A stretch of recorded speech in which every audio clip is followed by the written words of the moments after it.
संसद में आपस में भिड़ गए शिव सैनिक। उद्धव गुट और शिंदे गुट में हुआ टकराव।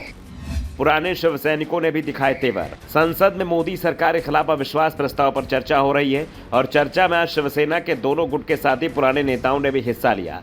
जोरदार बहस के बीच जमकर हंगामा मचा रहा। शुरुआत शिंदे के सांसद श्रीकांत शिंदे ने की। पहले तो उन्होंने यूपीए सरकार के घोटाले को भ्रष्टाचार गिनाते हुए कहा कि यूपीए की सरकार का जब भी नाम याद आता है तो भ्रष्टाचार की फहरिस्त सामने आ जाती है। वो रिमोट कंट्रोल वाली सरकार थी जिसका कोई नेता नहीं है, जिसकी कोई नियत नहीं है। इस बीच श्रीकांत शिंदे ने महाराष्ट्र की उद्धव सरकार, जिसमें उनके पिता एकनाथ शिंदे भी मंत्री थे, उसका नाम लिए बिना तंज कस दिया। श्रीकांत शिंदे ने कहा कि एक समय था कि महाराष्ट्र में कोई हनुमान चालीसा नहीं पढ़ सकता था। सरकार को हनुमान चालीसा से भी डर लगता था। शिंदे अपनी बात रख रहे थे कि विपक्ष की बेंच से सवाल किया गया कि हनुमान चालीसा पढ़ने की बात कर रहे हैं, खुद को भी आता है क्या। बस शिंदे ने यह सुना कि वो विफर गए और सदन में ही हनुमान चालीसा का पाठ शुरू कर दिया। 30-40 सेकंड तक वो हनुमान चालीसा का पाठ कर जब स्पीकर ने उन्हें विषय पर बोलने को कहा गया तो शिंदे फिर से अविश्वास प्रस्ताव पर लौट आए। उन्होंने कहा कि महाराष्ट्र में विधानसभा का चुनाव बीजेपी के साथ लड़ा गया और चुनाव के बाद सत्ता के लिए एक अनैतिक सरकार बनाई।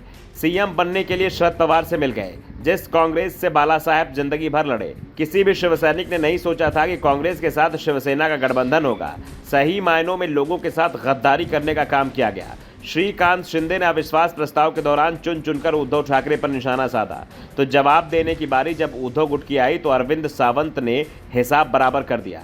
सावंत ने जब बिना नाम लिए कहा कि जो गद्दार थे वो साथ छोड़ गए, जिन्होंने गद्दारी की वो हमें हिंदुत्व सिखाएंगे। कोई हमें हिंदुत्व ना सिखाए, ये भगोड़े लोग हमें हिंदुत्व ना सिखाएं। हमारे हिंदुत्व में लोग भगोड़े नहीं होते हैं।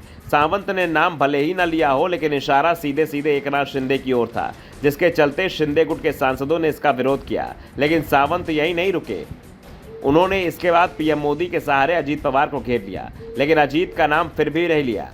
सावंत ने कहा कि जिनका नाम लेकर प्रधानमंत्री ने भरे मंच से भ्रष्टाचार को लेकर निशाना साधा था, वो नेता 3 दिन बाद भाजपा की वॉशिंग मशीन में धुल गए और महाराष्ट्र सरकार का हिस्सा बन गए।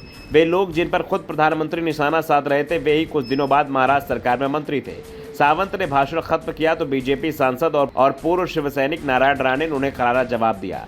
मोदी सरकार में मंत्री नारायण राणे ने कहा कि जब शिवसेना उद्धव गुट एनडीए को छोड़कर पवार साहब के साथ गया तब इनको हिंदुत्व समझ में नहीं आया। अभी कुछ नहीं बचा है। अभी जो आवाज़ आ रही है ना वो बिल्ली की आवाज़ है, शेर की आवाज़ नहीं बची है। हमारे पीएम पर कोई सवाल नहीं उठा सकता है। अगर कोई पीएम मोदी और अमित शाह पर हमला किया तो तुम्हारी मैं औकात बता दूंगा। राणे ने कहा कि मैं 1967 का शिव सैनिक हूँ, आज का नहीं। उद्धव ठाकरे वैसे तो बीजेपी नेताओं के निशाने पर भी रहे, लेकिन असली मुकाबला खुद को शिव सैनिक बताने वाले नेताओं के बीच दिखाई दिया।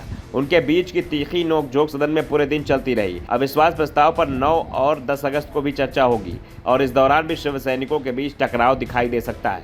वैसे आज उम्मीद थी कि राहुल गांधी भी बहस में हिस्सा लेंगे, लेकिन अब कांग्रेस की ओर से साफ कर दिया गया है कि राहुल उसी दिन बोलेंगे जिस दिन पीएम मोदी बोलेंगे, यानी 10 अगस्त को पीएम मोदी अविश्वास प्रस्ताव पर बहस का जवाब देंगे और राहुल गांधी भी 10 अगस्त को ही अपनी बात सदन में रखेंगे। Bureau report, the Dhakad news.